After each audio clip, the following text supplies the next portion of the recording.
Welcome to Small Business, Big Network, the podcast for small business owners who want big results from their networking. I'm Liz Drury, a freelance voiceover artist who knows that if you're not working, then networking could help. Yiannis Gavrielides is the co-founder and CEO of Covve, helping professionals grow and nurture their networks. He says that networking and following up with your contacts needs to become a habit so that you stay top of mind. Thank you very much for being my podcast guest today, Yiannis. Thank you for inviting me, Liz. Now, you're the co-founder of Covve, and I think it's fair to say that you're a lover of networking. Why is networking so important to you? Well, I did realize early in my career. So I started my career in London working for corporates, and I did realize that I really enjoyed working with different people and building like rapport and trust. I come from a small place. I come from Cyprus, and it's something that came naturally to me. And slowly I realized that actually building meaningful relationships and not, I know networking has become a bit of an evil word nowadays. Sometimes it's misunderstood. So building relationships, I did realize that had a really big effect on my career. So I've made it a very big part of what I do nowadays to actually share that knowledge and make sure that I help people become effective in networking. Yeah. So what led to the formation of Covve and when did that happen? So I met Alex, who is my co-founder, back in London, and we both worked for a big consulting firm when we met. And we were discussing this. So it was a frustration in the beginning, to be honest. That's what founded Covve, our frustration of actually realizing that a big part of our work revolved around relationship building. And it started being how we progressed our career, and then it ended up being how we actually business developed, how we recruited, and we were frustrated that we thought we didn't have neither the right education around it and the right knowledge, and also we didn't have the right tools. So we were given CRM systems, and they were all focused on the deal, so they felt very transactional. It was like, I'm speaking with Liz, and this is the deal, and that's the funnel, and it's a qualified lead, and it has to close. And the frustration was that nothing was really like that. It was, I'm talking about Liz, and I'm starting to build rapport, and it could be fruitful after years or maybe instantly. So it was all about the relationship. So basically that frustration led us with Alex to, back in 2014, to start. We quit our jobs, we formed a team of people to create technology and nowadays also knowledge to build a habit, so to help people and professionals build a habit of cultivating and investing in their relationships and making sure that they build trust. So changing a bit the perspective that we had back in the day. Yeah. So what does Covve do and how does it work? So as a company, because what Covve is basically a team of very passionate people that we are offering the tools and we're also offering expert advice to users on how to build relationships. Now, on a more practical level, what we have technology, like we have an app in the app stores that you can think about it like an exercise app for your networking. So it helps you go into the habit of investing time and making sure that you keep in touch with people, you follow up. So it reminds you to follow up. It puts you in the frame of mind to take notes on what you discussed, on what the important things are in the relationship. It also, obviously, we utilize some of the latest in tech like AI and to understand what news might affect the other person. So to nudge you, let's say that someone is a football fan and you don't follow football, to nudge you on what to talk about or what could break the ice. So in one form, we have an app that helps you build a habit of building relationships, but then we do collaborate. So we're not just only pure tech. I mean, we are enabled by tech. Then we form partnership with global experts like Doug Lester. He teaches MBAs in a leading Ivy League school in the States on how to progress their career. And we are doing a lot of, we're producing videos with him on how do you do that through relationships. And then with another partner, Mo Bunal, who teaches companies like big consulting firms in the States, in the US, on how to actually do business development through relationships. Again, we try to create bite-sized videos and advice that we share in our blog and in our app to help people create strategies on how to actually make the most of their network. Yeah. And very recently, of course, Professor Dunbar as well on the science behind it. Yes, that's one we're very proud of. Yeah. So who are your clients then? Who are the people that are using your tools? What kinds of size of business are they? What kind of sectors are they from? So our tools are available in the stores. So you could say anyone can download and use them. They're readily available for any individual to use them. Our main users, so most of our users are in the US, and then the second country is the UK. And our users are professionals that rely on their network. So we have a lot of entrepreneurs, we have a lot of small business owners, we have realtors, real estate brokers, insurance brokers, people where their network is fundamental to the way they do business. And then we also have executives and management in large companies like large banks, consulting firms. But again, it's available to download and use as an individual. It's not like sold directly to businesses as such. And how are they finding it? What kind of results are they getting from using your tools? Well, we have very, very strong reviews and testimonials in the stores, so we're very happy with that. So we have very happy users. We have a process whereby we like to engage our very active users. So we have a process where we email our users, and we have about 100 conversations through email every month with our users, and that leads to 6 face-to-face interviews that our product team has with our users. And the reason for that is that we constantly get advice. It's like a two-way relationship. We get advice on what other tools, features, and education they would want in the platform to make the most of their networking. And also many times they also give us a lot of insight on how the platform has helped in their particular industry. So that helps us obviously concentrate there on different features and on different different for different sectors, and actually share that knowledge. Some of our users actually come on video and share that knowledge as well, and we post it on our blog and in our app. Now, something that I know you talk about, which I think sounds really interesting, is the 7 pillars of networking. So what are the 7 pillars, Yiannis?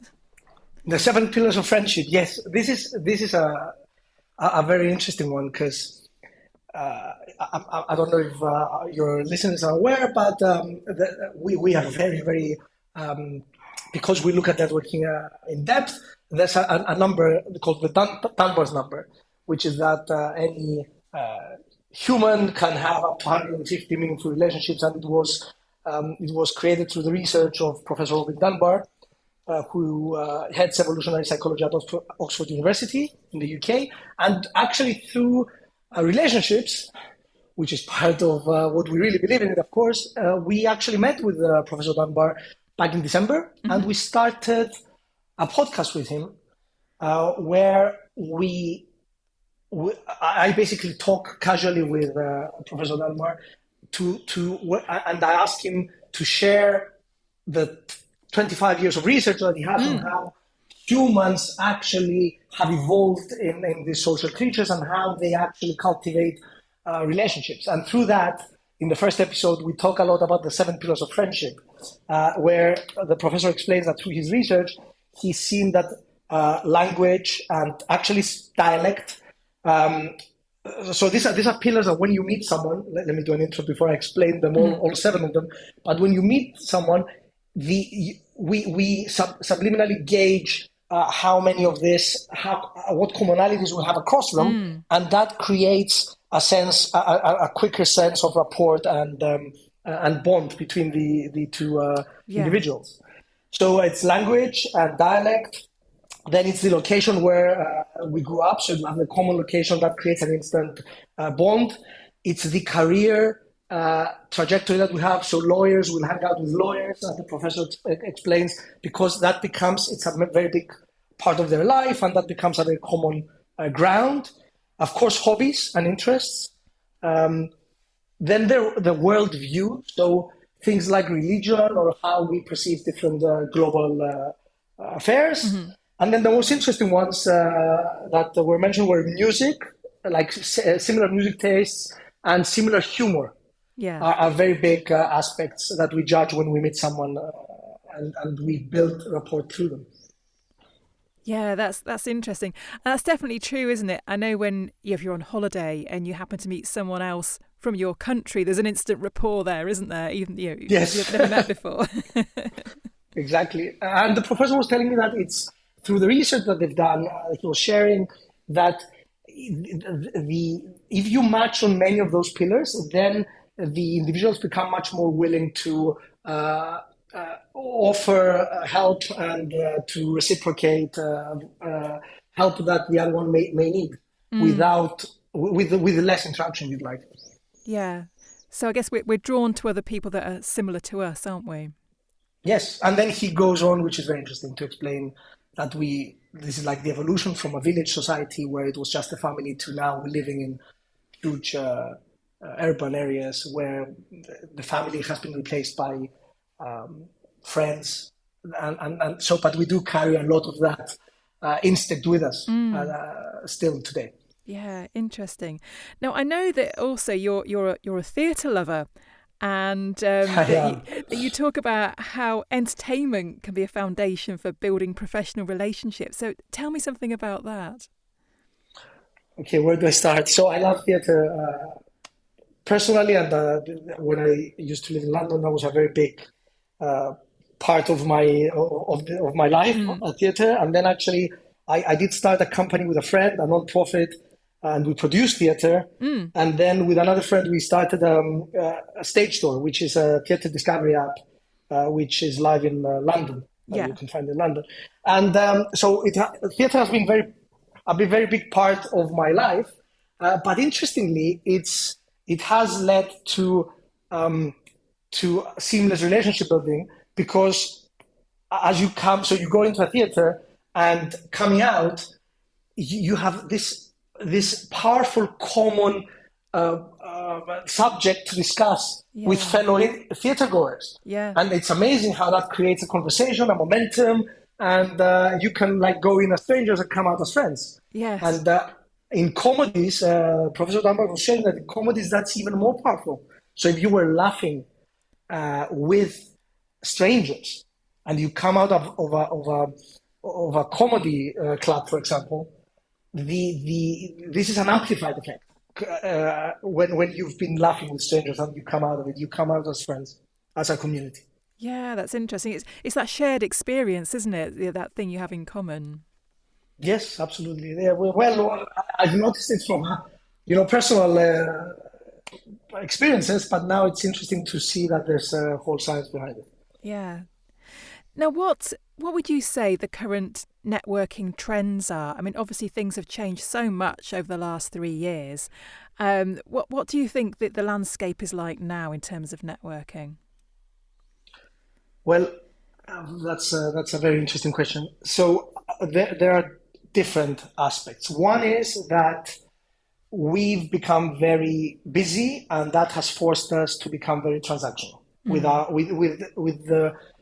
networking. I'll mention networking because if we assume like networking is the beginning, and then the beginning of meeting people, and then we invest time in building relationships. That second part has, if we're going to talk collectively, has started to diminish, and we seek a transaction very early in the relationship.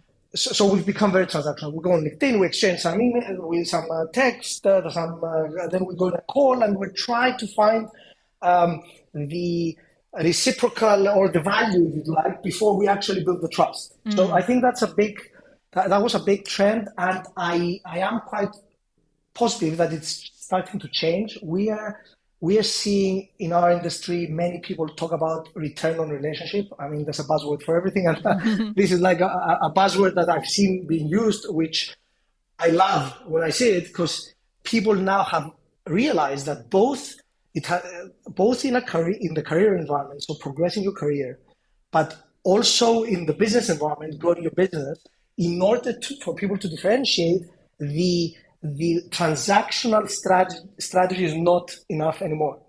You need to differentiate yourself, and there's a big trend in differentiating by actually making an effort and investing time in building relationships. So that's one thing I saw changing, and now hopefully there's a trend to understand and explain it and pass on the knowledge to younger generations that actually to differentiate yourself, you have to go back into investing time to build relationships. Now, of course, the other big trend is hybrid working. Yeah. Which this is a bit of a scary one, because in large urban areas, like in big cities, we've seen after the pandemic, we've seen like a situation where you would have people that have, let's say, that takes the UK, they've grew up in one city or one part of the country, then they would study in another one, and then they would go work in, let's say, in London, where they will need to build a new social circle, because they have, I mean, their school friends and everyone is not there, or might not be there, and then they, instead of going in an office and having all these interactions that would help build relationships, they're many times working in a hybrid environment, in an online environment, like a video, and that becomes really difficult and very, very stressful and demanding, and this is why we are now becoming much more aware of mental health, and it's great that this is now becoming a big issue, and people are looking at it closely, because it's been linked through research as well, that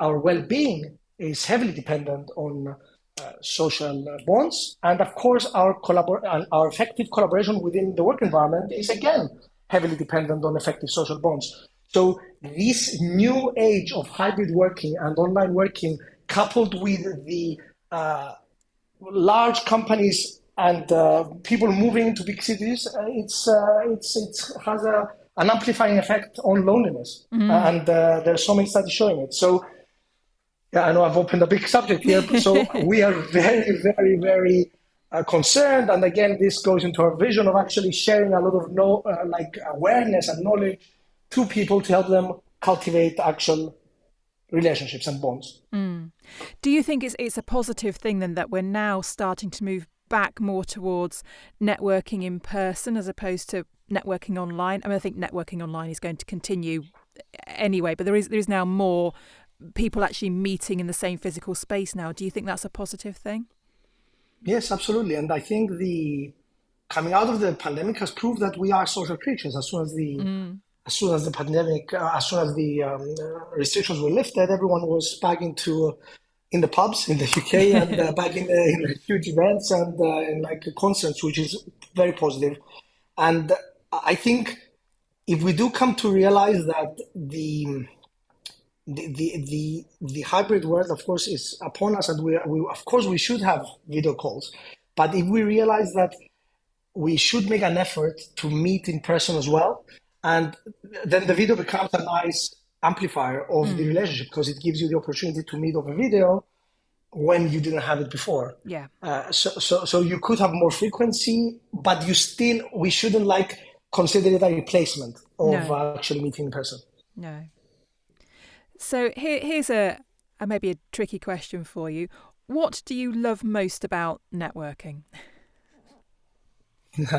So I really enjoy meeting people that have very different experience than I have. but this is very personal, of course. But I'm very, very intrigued by meeting people of totally different paths and different opinions. And so one of the most exciting things for me when I'm building new relationships is the fact that I'm exposed to a totally different, when I'm exposed, especially when I'm exposed to a very different way of thinking and perspective and their skill set, then that really intrigues me. So I really enjoy that part of connecting with different people than I am and actually working with people that have totally different experiences and skills than I do. Yeah. And why would you encourage small business owners to network? Solopreneurs where they're doing everything in their business, they might think, oh, I haven't got time to go and network for my business. Why do you think that they should make an effort to do that? Well, I think especially for solopreneurs and small business owners, I think networking is fundamental in many of the pillars of the business. So the obvious one is business development. So the business development, not just in finding new clients, but also from their existing clients. So I was reading a research recently. Actually, I'm gonna quote the source in a minute, but because I had it handy, I was building a presentation. I was looking at the research that showed that a very big percent of revenue, of average revenue in companies, comes from growth in revenue comes from existing clients. Mm-hmm. And so one thing is, of course, if you do stay in touch, and I'm going to avoid the word networking, so networking is great to build new contacts as well, but then I would say that investing in the existing relationships that the small business has, could lead into two things. One is selling more to that business, so growing the business you're doing together, the collaboration that you have with the business. It can lead to referrals, so you have to be top of mind. So let's say that I'm talking with an existing customer of mine. If I do make sure, as a solopreneur, if I do make sure that I'm in touch with them, understand if they're happy with the service I offer, and of course that's great for customer service, but also it brings me top of mind, so I can talk about new projects I'm doing that could inspire them to buy more services from me, or just by updating them and reminding them about our relationship, the next time they're talking with someone and that someone is looking for what I'm offering, let's say design, for example, then I would be the first to be referred, assuming there is trust, rapport, and frequency in our relationship. Mm. So I think one thing is business development. I think it's really, really important to make sure that solopreneurs are proactive in building new relationships, but also in investing in their existing ones. Yes. The second thing is the opportunity for collaboration. So again, I'm going to take a designer as an example, but the opportunity for the designer to collaborate with, for example, a developer.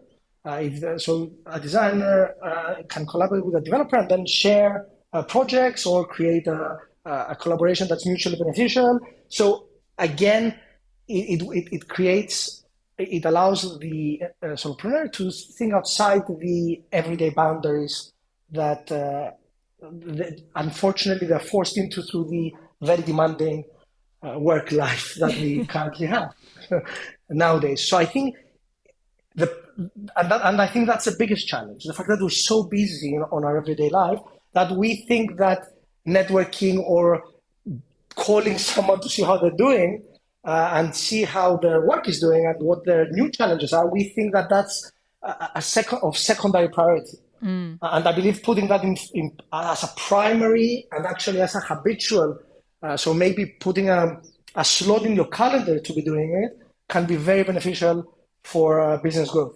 Yeah, absolutely. That's been a really great conversation. Thank you very much, Yiannis. So just finally then, if people want to find out more about you or about Covve, what's the best place for them to find you?